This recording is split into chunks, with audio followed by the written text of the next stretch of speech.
Olá, sejam todos bem-vindos. Eu sou o professor Wesley Barbosa e hoje é dia de fazermos a nossa retrospectiva do ano de 2022. Eu vou falar das melhores leituras, fazer um top 3 em cada categoria. Vou, fazer um balanço geral do ano aqui no canal. E se você gosta de conteúdos assim, não deixe de se inscrever no canal e ativar o sininho das notificações para sempre ser informado quando novos vídeos forem publicados. Além disso, curta o vídeo, pois assim você mostra que está gostando do meu trabalho. Então bora lá! O ano de 2022 foi muito rico para este canal. Afinal de contas, foi um ano em que crescemos muito. Foram mais de 7.300 inscritos novos. Alcançamos a marca das mais de 420 e poucas mil visualizações. Um ano de muita expansão, um ano em que eu pude interagir cada vez mais com vocês, em que eu também foquei mais no Instagram, então acabei tendo também uma boa relação com vocês por lá. Fico muito feliz em ver tudo isso crescendo de forma espantosa para mim, que não julgava que fosse possível chegar tão longe. Foi um ano em que o canal se expandiu em várias direções, né? Por exemplo, foi um ano em que eu trouxe alguns conteúdos inéditos aqui para o YouTube. Por exemplo, o vídeo sobre micro e macrolinguística foi o primeiro no YouTube em língua portuguesa, e acredito que ainda seja o único que você encontra. Mas foi um ano também em que o canal cresceu em outras direções. Por exemplo, começamos a fazer entrevistas. Eu inaugurei um quadro de entrevistas aqui no canal, que já tem 2 entrevistas. Fica o convite para que você as assista. E quero trazer em 2023 muito mais entrevistas, inclusive com especialistas em determinadas áreas. Uma entrevista já estou programando com uma especialista em literatura africana. Vou tentar trazer um especialista em literatura indígena, também o pessoal de linguística, algum professor de pedagogia, enfim, quero expandir cada vez mais esse quadro, porque é uma oportunidade de trazermos pessoas que dedicaram uma vida ao estudo daquilo, né, e que podem acrescentar muito. Também começamos a fazer vídeos sobre livros de outras áreas, né? Eu fiz vídeo aqui sobre livro de história, que tratam de leitura, intelectualidade. Isso foi bacana também, assim como os vídeos sobre textos esparsos. Até então até 2021 eu só falava aqui de livros na íntegra, mas comecei a falar de contos, poemas isoladamente. Isso tudo obviamente mostra que há muitas direções ainda para o canal crescer e que espero sempre contar com o apoio de vocês, com a audiência de vocês. Mas acredito que o principal objetivo do vídeo seja mesmo falar das leituras do ano.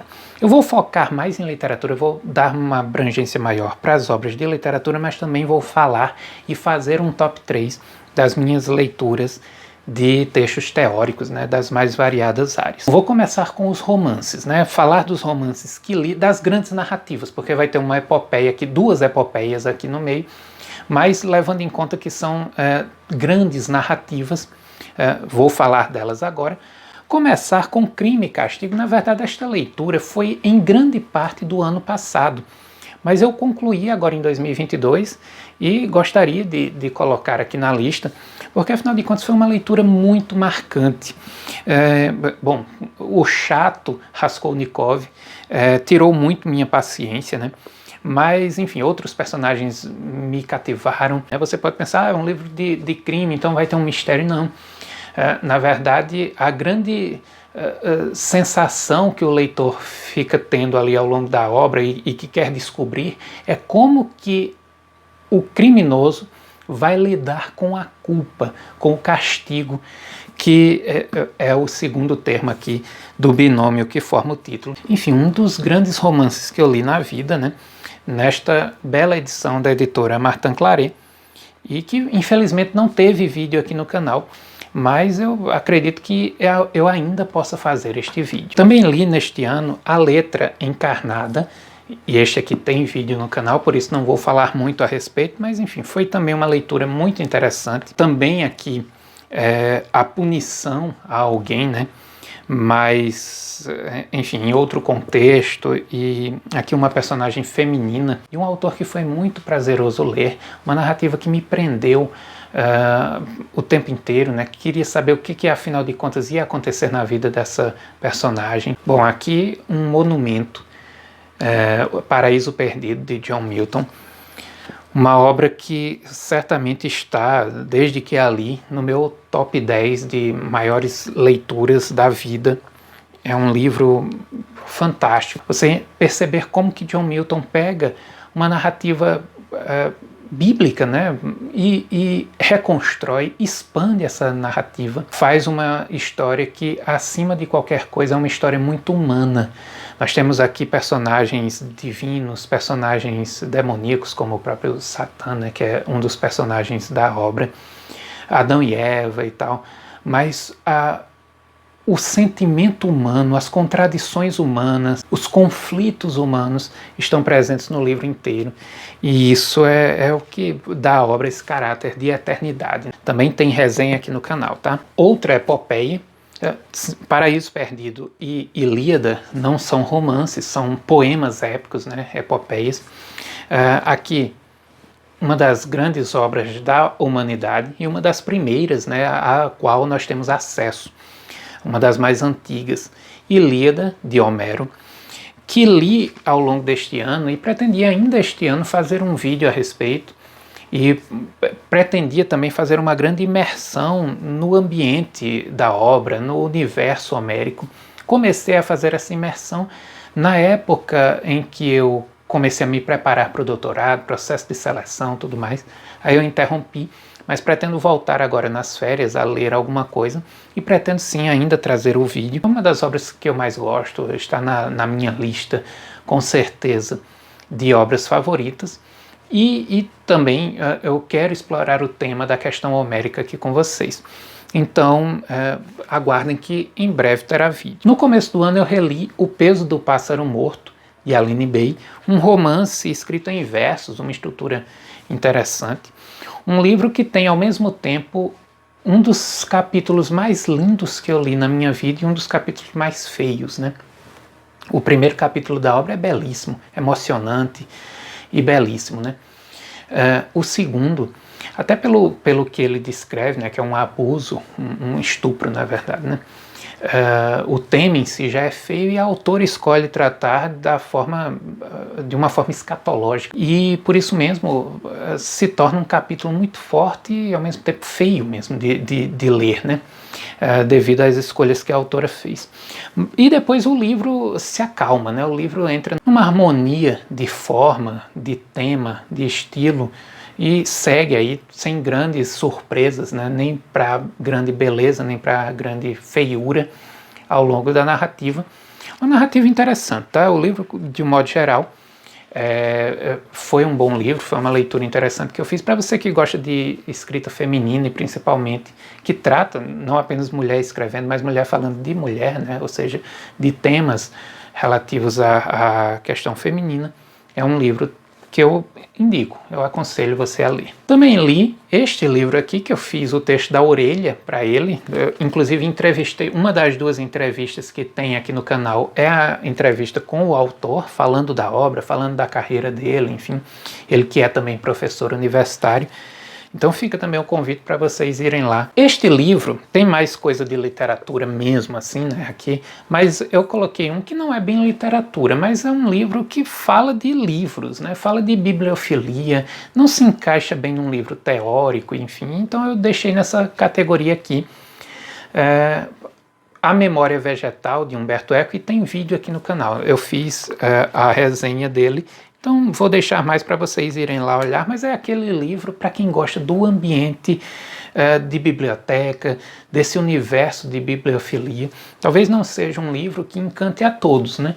Mas para quem é apaixonado por livros, certamente é uma leitura muito prazerosa. Reli Torto Arado, tinha lido em 2021, fiz inclusive vídeo aqui no canal, e este ano retornei à obra, já me preparando para o doutorado, uma releitura mais assim de caráter prático mesmo, devido ao doutorado. Também reli Vidas Secas, de Graciliano Ramos, leitura inclusive mais recente que eu fiz, foi um dos últimos vídeos que eu publiquei aqui no canal, outra leitura fenomenal. Não vou dizer muita coisa a respeito, vou deixar que vocês mesmos vejam minhas impressões lá no vídeo. Como sempre, meu ano tem muitas releituras ao lado das descobertas que eu vou fazendo sempre, né?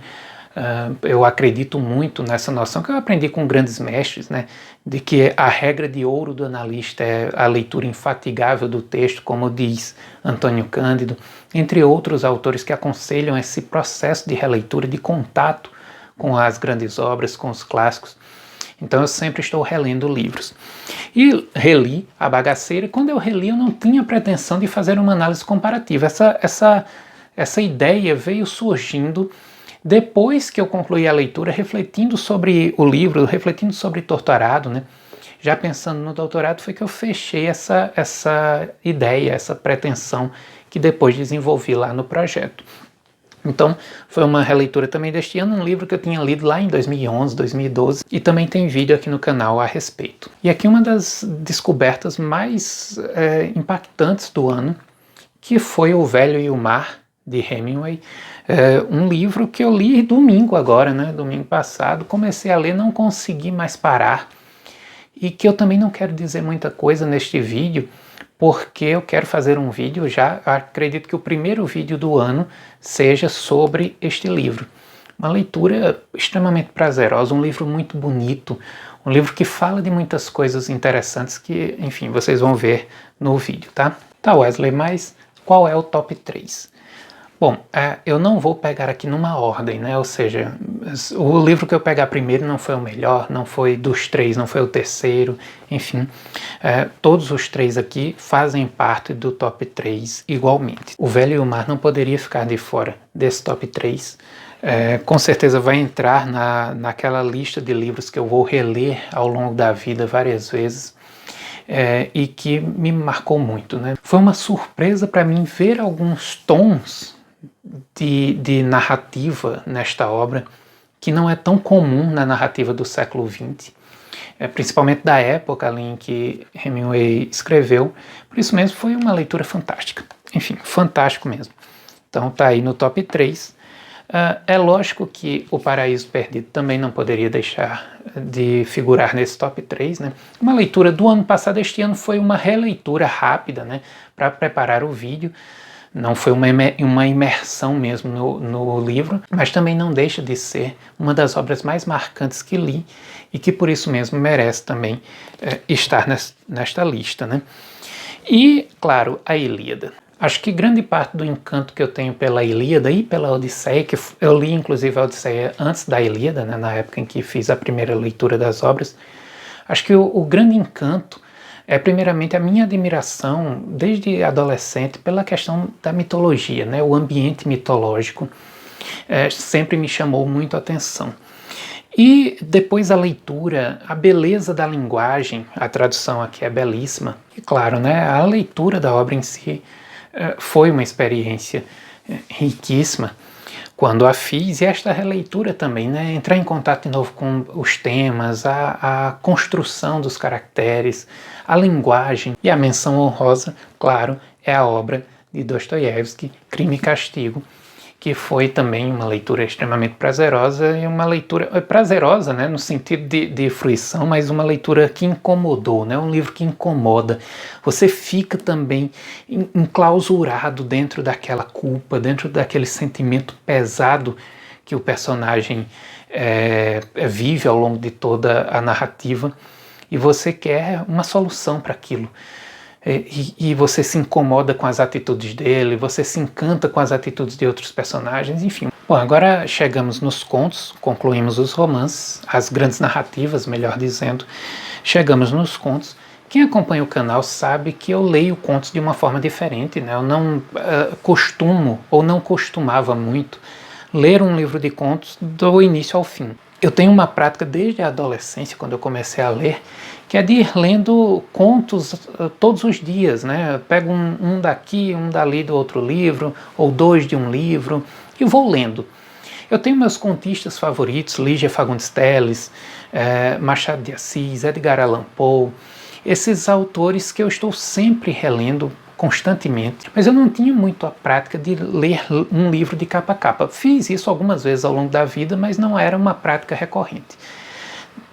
Este ano eu li alguns livros de capa a capa, primeiramente, alguns por interesse, mas poucos, alguns por necessidade da pós-graduação, né, do doutorado, e também 2 livros que eu li para trazer os vídeos aqui para o canal. Achei relevante trazer vídeos para o canal, que foram Redemoinho em Dia Quente, de Jari de Arraes, e também Primeiras Histórias, de Guimarães Rosa. Então o que eu fiz? Eu peguei aqui os livros que eu li na íntegra e alguns livros que eu li quase na íntegra, para destacar aqui para vocês. Aqueles livros dos quais eu li 3, 4 contos, ou pelo menos até metade dos contos, eu não peguei, ok? Começo com Machado de Assis, os contos de Machado de Assis. Aqui eu tenho o volume 2 da obra completa dele, que é todo destinado a contos. Este livro foi um livro que eu realmente quase li na íntegra desde que eu comprei. Comprei no primeiro semestre do ano a coleção, né, o box, e deixei esse livro aqui, nem na estante para, né? Ele fica aqui na minha mesa e quase todo dia eu estou lendo alguma coisa de Machado de Assis, e assim eu li quase que o livro inteiro. E claro, né, Machado com aquele seu estilo tão peculiar, cheio de ironia. Descobri recentemente um conto que eu ainda não tinha lido, que é Na Arca, que ele pega a questão lá do dilúvio, né, ou o fim do dilúvio, quando o pessoal vai descer da arca, e ele usa esse tema, enfim, né, reescreve, parece que é um capítulo realmente do livro do Gênesis, mas não é. É escrita de Machado de Assis no mesmo estilo, mas ele vai fazer uma metáfora para a disputa de herança e, enfim, cobiça. Vai fazer uma crítica perfeita da alma humana, que não aprende mesmo, né, com as lições que vai levando ao longo da sua existência. Mas ao longo do ano fui descobrindo alguns contos muito interessantes. Inclusive fiz também um vídeo sobre um dos contos de Machado de Assis, As Academias de Sião. Fica o convite também para que vocês assistam. Primeiras Histórias, de Guimarães Rosa. Esse aqui li na íntegra mesmo para fazer uma resenha de toda a obra para vocês. Destaquei alguns contos, lógico, né? Não dava para falar do enredo de todos, mas é um livro também que me acompanha desde o início da graduação.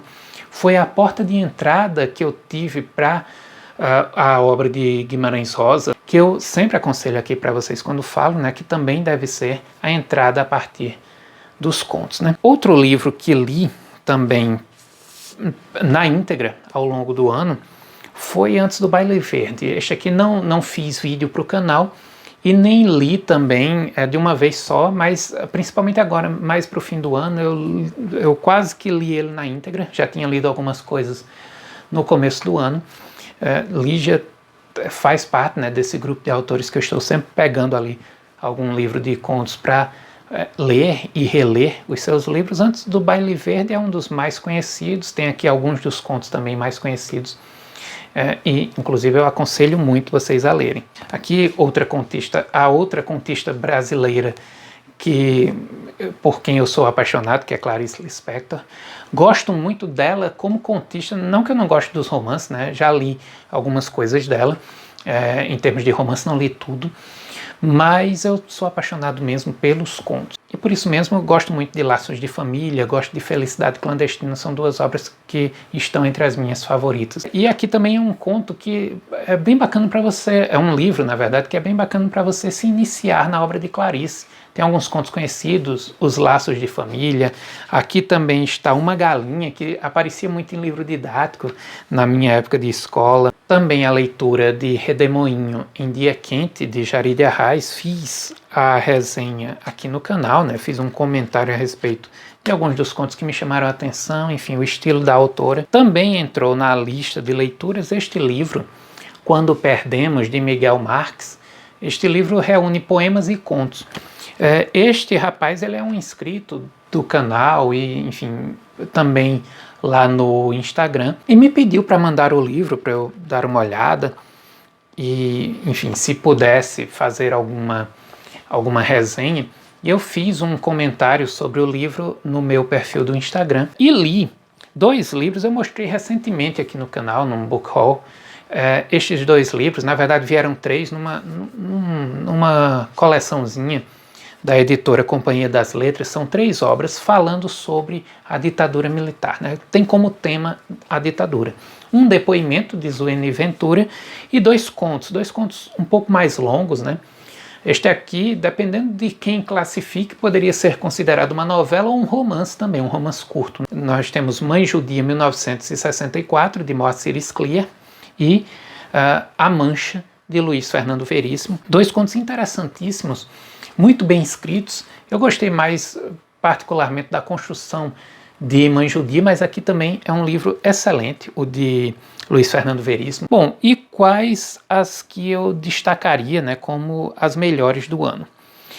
O meu top 3 aqui tem, primeiramente, Machado de Assis, por questão muito pessoal, né, por ser um autor que eu gosto, claro, né, mas acho que pela constante surpresa que eu tenho diante da obra de Machado de Assis. O tempo todo eu entro em contato com uma coisa nova, com um tema novo, o autor me surpreende muito. Sempre descubro coisas novas na obra de Machado de Assis, então por isso eu acho que ele tem que estar no top 3, porque é um autor surpreendente. A releitura de Primeiras Histórias foi interessante, porque me reapresentou, né, depois de um certo tempo, com mais maturidade, eu pude fazer esse passeio novamente pelos contos de Guimarães Rosa, um passeio muito prazeroso e que me fez também perceber coisas novas, perceber alguns detalhes que nas primeiras leituras, eu li esta obra na íntegra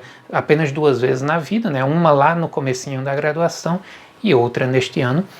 Então, alguns detalhes que eu não tinha percebido na obra como um todo, pude perceber nessa segunda leitura e também foi uma leitura muito prazerosa neste ano. Para não dizer que eu só fico falando dos autores que eu mais gosto, né, já ser uma coisa previsível, não que eu não goste de Moacir Scliar, mas eu destaco Mãe Judia, 1964, porque é um livro de uma construção muito interessante. Ele pega uma mãe que perdeu o filho na ditadura, né? Na verdade ela não sabe se o filho morreu, se o filho sumiu. Ela não sabe se morreu, se pode ainda encontrar, enfim. Fica nessa busca o tempo todo por esse filho e certo dia ela entra numa capela e começa a conversar, ela que é judia, começa a conversar com a imagem de Nossa Senhora, né?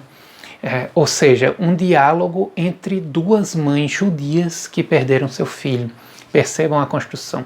Claro, é um monólogo, né? Mas ela constrói como se fosse um diálogo. Ela meio que se imagina mesmo conversando com a santa. E, enfim, e a história se passa. Eu quero muito fazer um vídeo, pelo menos sobre este, não sei se sobre o de Luiz Fernando Veríssimo, mas pelo menos sobre este conto eu quero muito fazer, porque foi um conto que me chamou muito a atenção. Já que eu fiz uma menção honrosa lá com a obra com os romances, né? Faço também aqui nos contos, destacando A Mancha, que se não foi tão revelador quanto Mãe Judia, que também se constrói de forma muito interessante a partir de uma mancha que o personagem vê numa casa que ele estava comprando, né, num tapete que ainda estava lá. Ele começa a lembrar que fora torturado durante a ditadura naquela casa, sem ter culpa nenhuma com nada. Concluímos romance, concluímos conto, agora vamos para a poesia.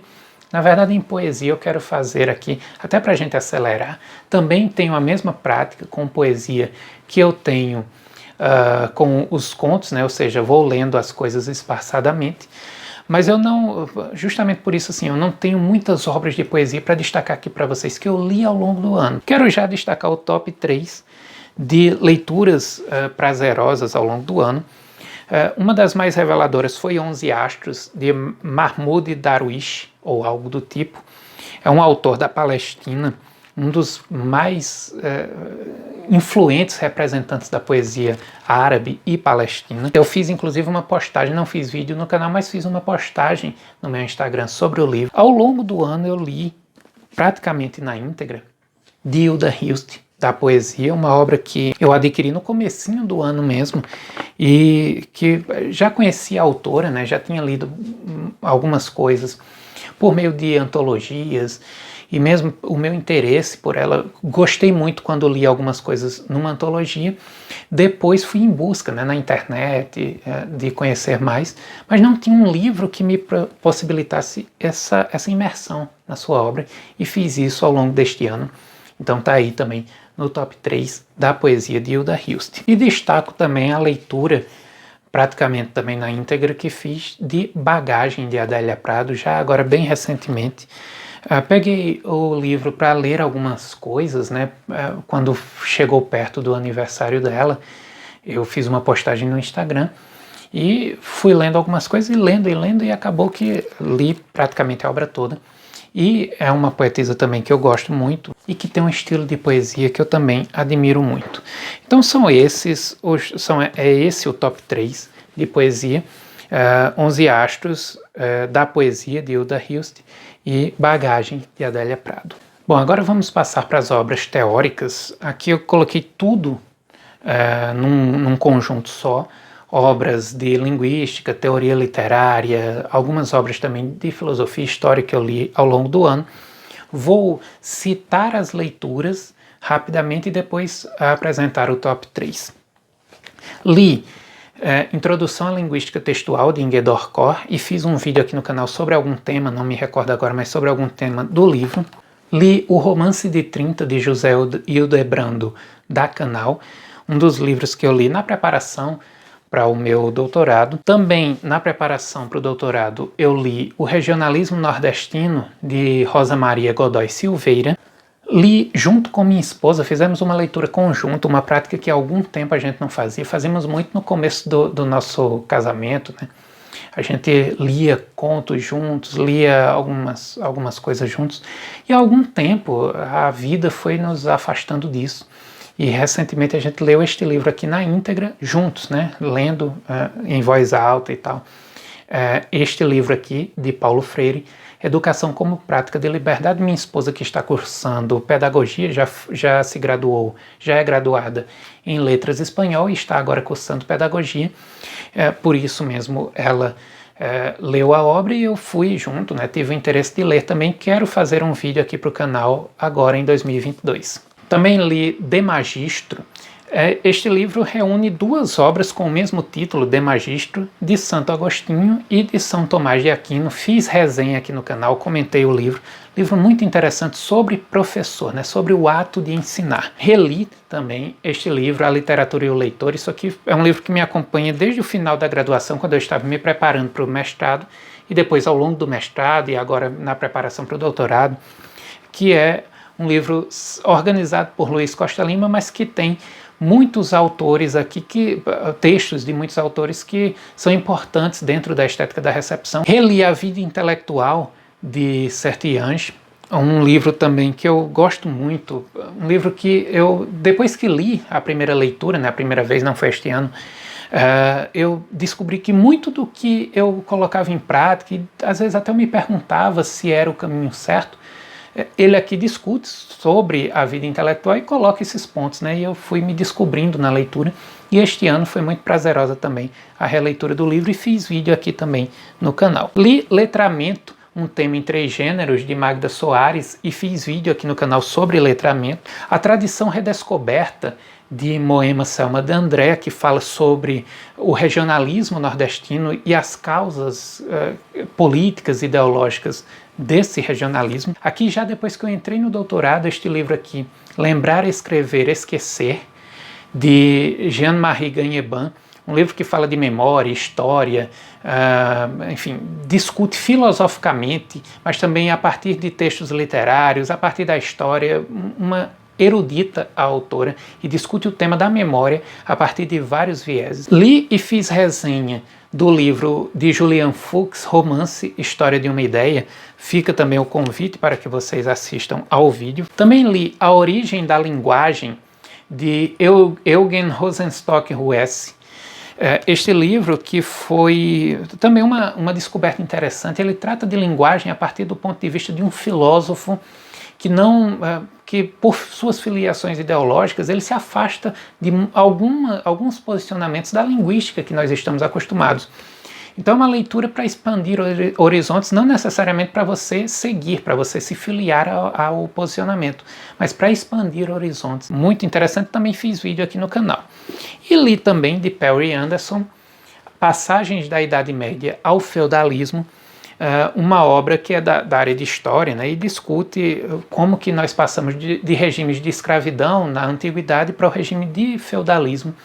É um regime livre, com seus problemas, mas um regime livre na Idade Média. Bom, esses são os livros que eu li na íntegra. Lógico que teve leituras de artigos, capítulos, algumas obras eu li quase metade, enfim, para as disciplinas que estava cursando, porque o professor indicou tais e tais textos daquele livro e tal, mas eu escolhi falar aqui apenas das que eu li na íntegra, claro, né? E qual foi o top 3 dessas leituras? Bom, o texto de Perry Anderson, com certeza, porque foi interessante entender essa passagem, os motivos políticos e históricos que levaram à passagem da antiguidade ao feudalismo. Entender um pouco do contexto, ele não apenas fala da passagem, mas ele situa no contexto da antiguidade, depois no contexto do feudalismo, as grandes massas de escravidão da antiguidade, e depois ele vai me fazer refletir sobre algo que eu nunca tinha refletido, né?